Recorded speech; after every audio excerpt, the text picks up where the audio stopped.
Инструмент эмес. Электrik кран эмес. Эми кыздан сайын чыгып коебуз. Азыр эки айтты басайын. Биринчи сабак Өзү эле чыгат. эки айтып баштайбы? Саламатсыңарбы балдар?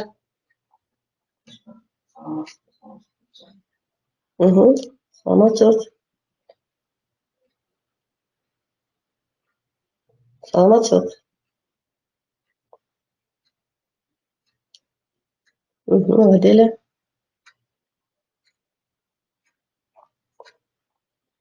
Нурдана, саламатсыңбы?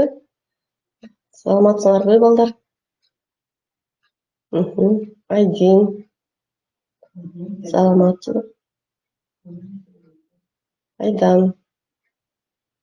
Арсен. Айзада. Айдана, саламатсыңарбы балдар? Балдар, бүгүнкү сиздер менен өтө турган сабагыбыздын темасы сүйлөм жана сөздөрдүн орун тартиби деп аталат, Балдар, биз биринчи сабагыбыз эмнеге жаңырып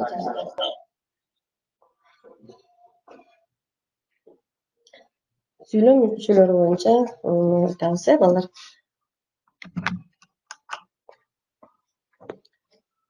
Дептериңерди ачып жазгыла, Бүгүнкү сабактын темасы сүйлөм жана сөздөрдүн орун тартиби деп аталат. Ошондой эле текст менен дагы иштейбиз, балдар. Сабагыбыздын максаты балдар сүйлөм жана сөздөрдүн орун тартиби боюнча маалымат аласыңар, сүйлөм эмне экенин билесиңер, суроолорго жооп берүү менен мурдагы 7 класста өткөн билимиңерди эсиңерге салып, тексттердин үстүнөн иштейсиз, сөздөрдү үйрөнөсүз.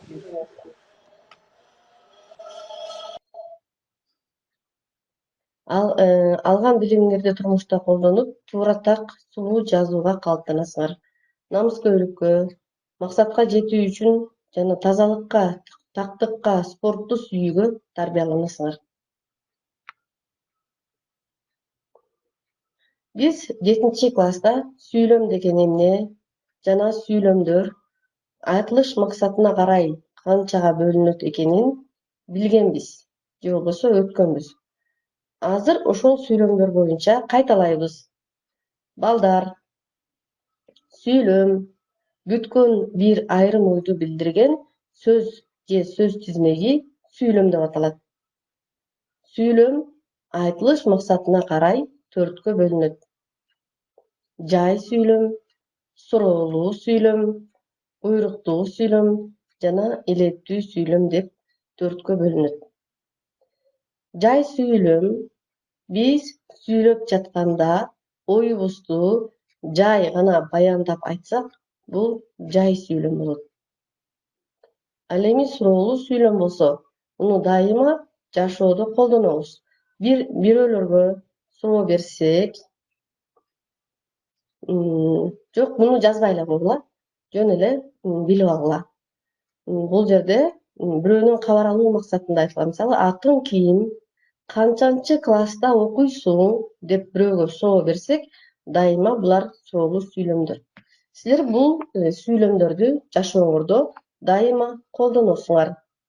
Ал эми буйруктуу сүйлөм болсо, сүйлөп жаткан адам күчтүү интонация менен, же болбосо ичиндеги айтып аткан сөздү күчтүү сезим менен айтсак, булар буйрук сүйлөм болот. Ал эми илеттүү сүйлөм дагы ошол буйрук сүйлөмдүн жазуу иретинде колдонулган белгиси илеттүү сүйлөм деп аталат.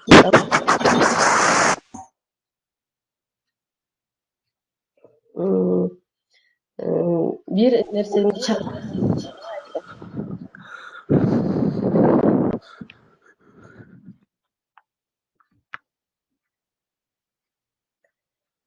Сүйлөм мүчөлөрү. Балдар, сүйлөм деген эмне экенин билдик, Эми сүйлөм эмнеден түзүлөт? Кыргыз тилинде сүйлөм мүчөлөрү баш жана айкындооч мүчөлөр болуп экиге бөлүнөт. Баш мүчөлөр сүйлөмдүн негизин түзүп, башка сүйлөмдүн мүчөлөрүнө көз каранды болбойт. Мындайча айтканда, сүйлөм баш баш мүчөлөрдөн турат. Сүйлөмдүн баш мүчөлөрү менен баяндоочтон турат.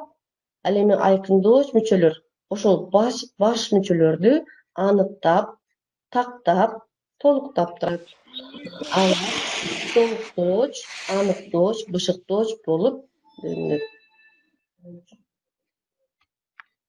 Мына биякта азыр. Мына балдар, бул схемага көңүл бургула. Сүйлөм баш жана айкындооч мүчөлөрдөн турат. Бул нерсени жазып алсаңар болот.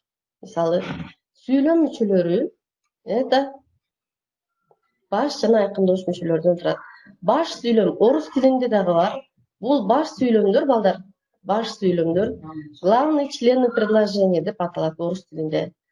Баш ошол сүйлөмдөр жана баяндоочтон түзүлөт.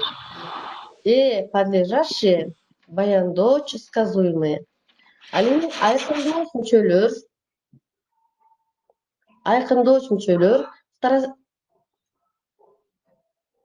айкындооч мүчөлөр второстепенный члены предложения деп аталат. Аныктооч определение, бышыктооч обстоятельства, толуктооч дополнение. Бул орус тилинде дагы ушундай болуп бөлүнөт балдар. Түшүндүңөрбү? Сүйлөм баш мүчөсүз түзүлбөйт. Айкындооч мүчөлөрдөн сүйлөм баш жана айкындооч мүчөлөрдөн гана түзүлөт. Эми бул накта сүйлөм болгон баш мүчөлөр. Деген сүйлөмдө ким эмне, кимдер эмнелер, кимиси эмнеси деген суроого жооп берет. Ал эми баяндооч болсо, ошол энин кыймыл аракетин билдирет. Эмне кылды, эмне кылып жатат, эмне кылат деген суроого жооп берет. Мисалы, бала уктады. Сүйлөмдүн ээси ким? Бала. Бала эмне кылды? Уктады. Сүйлөмдүн баяндоочу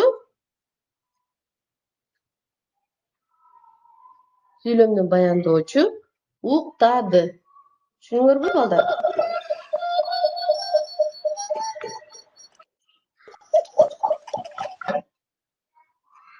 Баяндооч экиге бөлүнөт балдар. Сүйлөм тутумунда грамматикалык жактан багынып, анын ар кандай абалын туюнткан мүчө.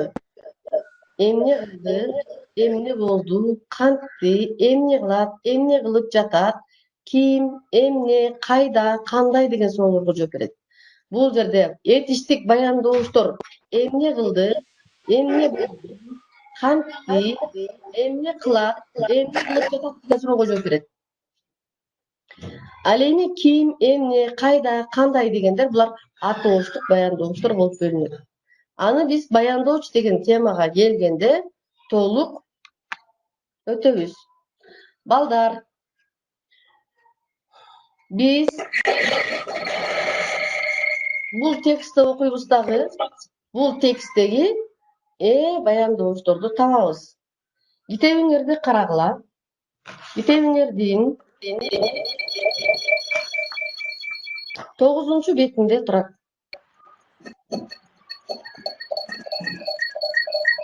Балдар, эмнеге микрофон иштетип атасыңар?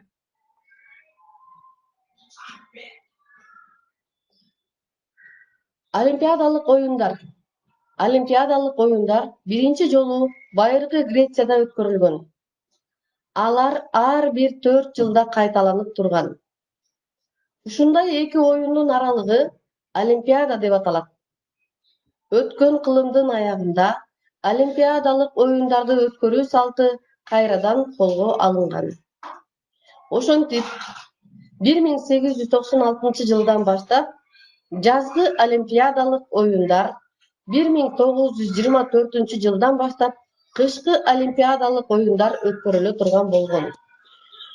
Ар бир 4 жылда бүткүл жер шарынын спортчулары чоң мөрөйлүү мелдешке жыйналышат. Олимпиадалык оюндардын белгиси өз ара бириктирилген 5 тегерек. 5 тегерек жер үстүндөгү адамдар жашаган 5 кургактыктын белгиси. Балдар, бул сүйлөмдөрдө жана баяндоошту табыш үчүн биз суроо берүү аркылуу табабыз. Биринчи сүйлөмдө сүйлөмдүн ээси эмне деген суроого жооп берген сөз. Азаматсың, Айдана. Биринчи сүйлөмдө сүйлөмдүн ээси оюндар. Азаматсың, Алымбек. Туура. Эми сүйлөмдүн баяндоочун табабыз. Алымбек өткөрүлгөн. Азаматсың. Сүйлөмдүн баяндоочу канча жолу сызылат экен? 2 жолу сызылат. Азамат, Айжан, азаматсың. Кана экинчи сүйлөмдө сүйлөмдүн ээсин табабыз. Азаматсың, Айдана, 2 жолу сызылат. Сүйлөмдүн ээси алар. Алмамбет, азамат, алар. Туура. Алымбек, туп-туура, азаматсыңар. Ал эми баяндоочу Азамат Канатбек кайталанып турган, баяндоочу. Ушундай эки оюндун аралыгы Олимпиада деп аталат. Азамат, Айдана. Сүйлөмдүн ээси Олимпиада. Айжан, азаматсың. Олимпиада деген сүйлөмдүн ээси деп аталат деген эмнеси экен? Азаматсың, баяндоочу. Балдар, биз үчүнчү сүйлөмдү карайлы. Өткөн кылымдын аягында олимпиадалык оюндарды өткөрүү салты кайрадан колго алынган дейт. Бул жерде сүйлөмдүн ээси кандай суроого жооп берди? Сүйлөмдүн ээси туура, Канат.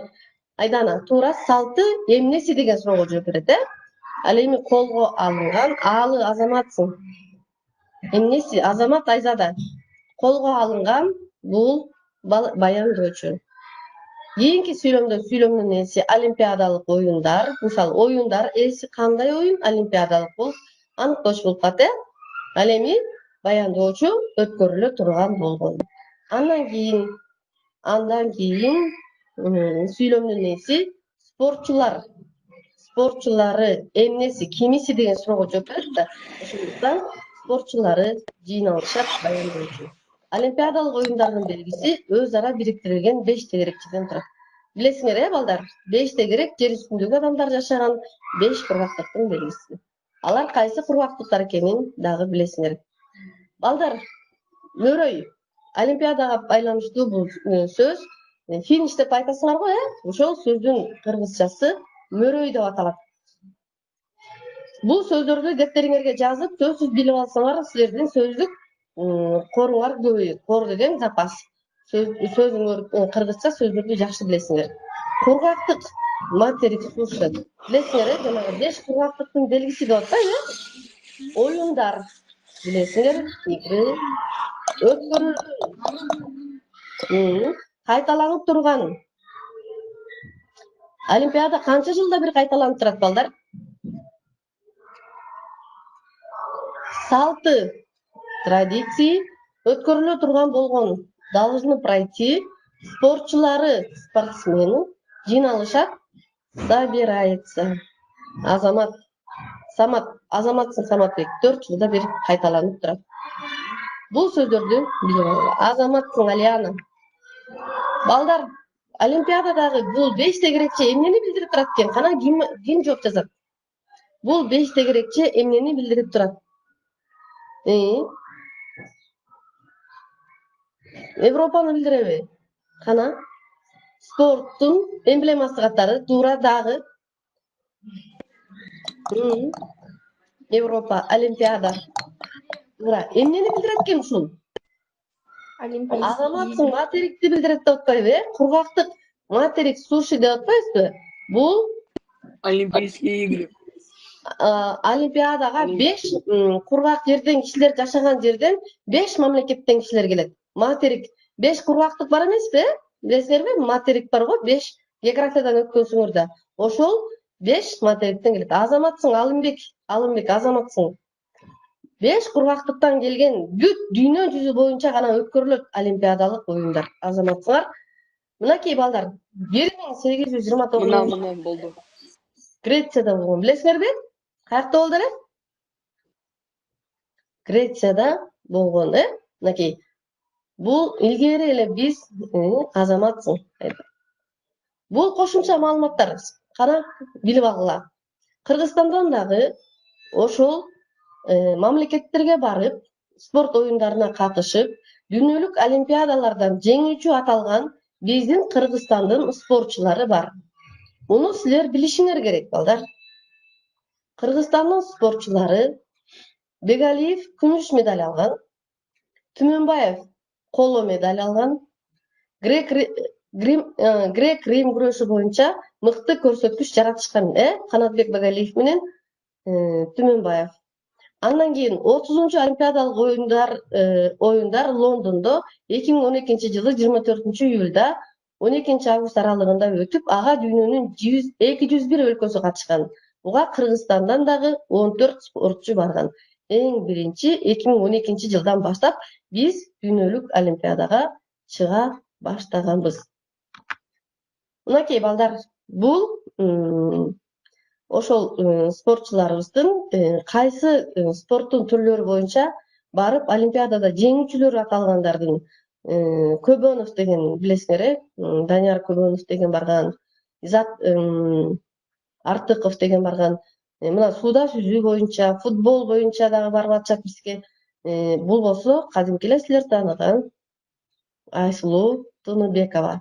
Бул болсо Данияр Көбөнов, билесиңер. Алар спорттун түрлөрү боюнча. Мынакей биздин Айсулуу Тыныбекова азамат. Айсулуу Тыныбекова чемпион мира. азаматсың. Ушул дагы олимпиадаларда катышып, чемпион болгон. Мына Айсулуу Тыныбекованы тааныйсыңар, Эми мына Айсулуу Тыныбекова боюнча кичине маалымат алсаңар болот. Кандай жетишкендиктерге жеткен. Мына 2019 жылы канча жашында? Өзү мына кыргыз спортчусу Айсулуу Тыныбекова эркин күрөш боюнча дүйнөнүн чемпиону болду 2019 жылы. Ал 1992 жылы 3 жолку чемпион болгон, балдар. Азиянын 3 жолку чемпиону болгон. Ал эми дүйнөлүк чемпионаттыкты биринчиликти алды, 1992 жылы 4 майда Жалал-Абад областынын Майлуу шаарында төрөлгөн. Ал 1910 жылы аялдар күрөшү боюнча Азия чемпионатында биринчи коло медалды утуп алган.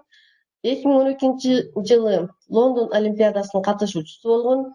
Эл аралык турнирлерде бир нече жолу утушка жетишкен. 2013 жылы Азия чемпионатынын коло медалын жеңген Казан шаарында. 2014 жылы Түштүк Кореянын Инчхон шаарында 14-чү Азия оюндарында коло медалды утуп алган. Ошентип баардык эмелерди жеңип, өзүнүн атаандаштарын жеңип отуруп, 2019 жылы дүйнөнүн чемпиону деп аталган. Кана балдар, кайра текстке кайрылалы, эми темабызга кайрылалы. Бул сүйлөмдөрдү орус тилине которобуз, Сүйлөмдөн биринчи баяндоочун таап, кыргыз тилинде баяндоочтор каякта орун алса, ал эми орус тилине салыштырабыз. Мисалы, биринчи олимпиадалык оюндар өткөрүлөт. 4 жылда бир олимпиадалык оюндар өткөрүлөт. Сүйлөмдүн ээси оюндар өткөрүлөт баяндоочу. Ал эми орус тилинде будут проведены олимпийские игры десек, сүйлөмдүн биринчи баяндоочу, анан сүйлөмдүн аягында анын ээси келет. Орус тилинде биринчи баяндооч, анан ээ келет. А кыргыз тилинде андай болбойт. Өткөрүлөт оюндар, жок, өткөрүлөт олимпиадалык оюндар деп айтсак, бул туура эмес болуп калат. Сүйлөм курулушу боюнча туура эмес болуп калат. Ошондуктан дайыма биринчи сүйлөмдүн ээси келет, анан баяндоочу келет. Мисалы, Айсулуу чемпион болду. Айсулуу стала чемпионом. Мында Айсулуу сүйлөмдүн ээси, ал эми стала деген экинчи баяндооч болуп атпайбы орус тилинде? А кыргыз тилинде сүйлөмдүн аягында келет баяндоочу. Алмамбет оюнга катышты. Алмамбет сүйлөмдүн ээси ким деген суроого жооп берет. Катышты баяндоочу. Алмамбет участвовал в играх. Мында Алмамбет ээси участвовал баяндоочу. Спортчулар ийгиликке жетишти. Спортчулар сүйлөмдүн ээси жетишти баяндоочу. Спортсмены достигли успехов десек, спортсмены сүйлөмдүн ээси баяндоочу достигли. Суроолорго жооп беребиз.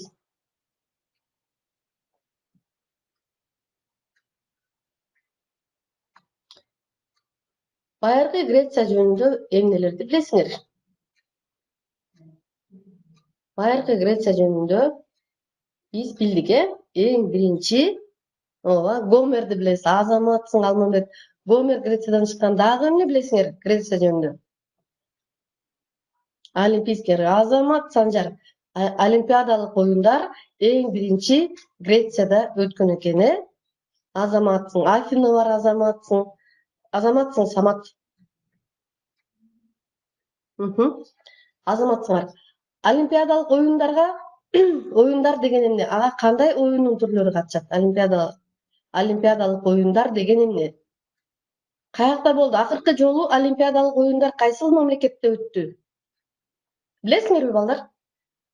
Бразилияда. Азаматсың. Азыркы оюндар кандайча өтөт? Азыркы оюндар кандайча өтөт? Азыркы оюндар кандайча өтөт балдар?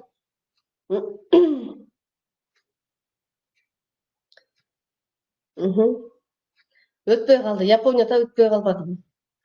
Азыркы оюндар кандай өтөт балдар? Бардык оюндун түрлөрү, спорттун түрлөрү боюнча өтөт, Олимпиадалык оюндардын белгиси кандай жана ал эмнени билдирет? Ким жооп берет? Олимпиадалык оюндардын белгиси кандай? Биз эмнени көргөндө олимпиадалык оюнду же болбосо спортту ойлойбуз, кана? Ким табат? Балдар?